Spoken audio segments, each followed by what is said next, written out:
মই আকৌ কওঁ যে মানুহ এজন খুব চোকা, তেওঁ ডাঙৰ বিজ্ঞানী, তেওঁৰ দিনটো বেয়া হৈ গ'ল, গাটো কাম কেনেকৈ কৰিব?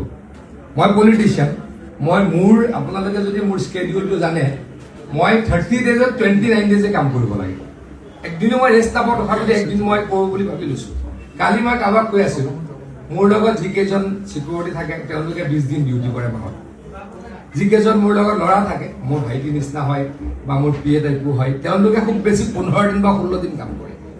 আৰু মই কাম কৰোঁ মিনিমাম 30 days 29 days। মই কেতিয়াবা ধেমালি কৰি কওঁ যে 2খন গাড়ী নহ'লে মোৰ লগত গাড়ীও পাত্তা নাপায়। এখন গাড়ীটো মাজে মাজে হেৰিত যায়, ৱৰ্কশ্বপত যায়, মানে গাড়ী বেয়া হয়, কিন্তু মই বহিব নোৱাৰোঁ। মই কি কৰোঁ, যদি মোৰ গা বেয়া মই ইনজেকশ্যন লৈও গৈ মিটিং কৰিব লাগে। কালি মোৰ তেনেকুৱা হৈছে। পৰহি মই ইয়াৰ পৰা গৈ আছিলোঁ লামডিঙত মিটিং কৰিলোঁ। প্ৰথমে জাগিৰোডত ৰাতিপুৱা মিটিং কৰিলোঁ, গুৱাহাটীৰ পৰা ওলাই। তাৰ পৰা লামডিঙত মিটিং কৰিলোঁ। লামডিঙৰ পৰা গ'লোঁ হাফলঙত। লামডিঙৰ পৰা উঠি মোৰ অলপ গাটো বেয়া হৈ আছিলে, মোৰ চৰ্দি কাহ হৈ আছিলে, অলপ ভাইৰেল ফিভাৰ টাইপ হৈ আছিলে, অলপ খুব ভাষণ দিব লগা হ'ল।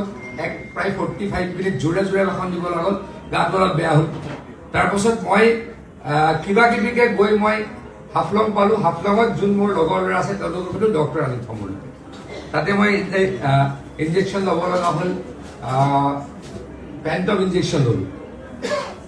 তেনেকৈ মই মানুহ লগ কৰিলোঁ। কালি ৰাতিপুৱা আকৌ মোৰ 3খন মিটিং, আকৌ মই গুৱাহাটীলৈ আহিব লাগিব।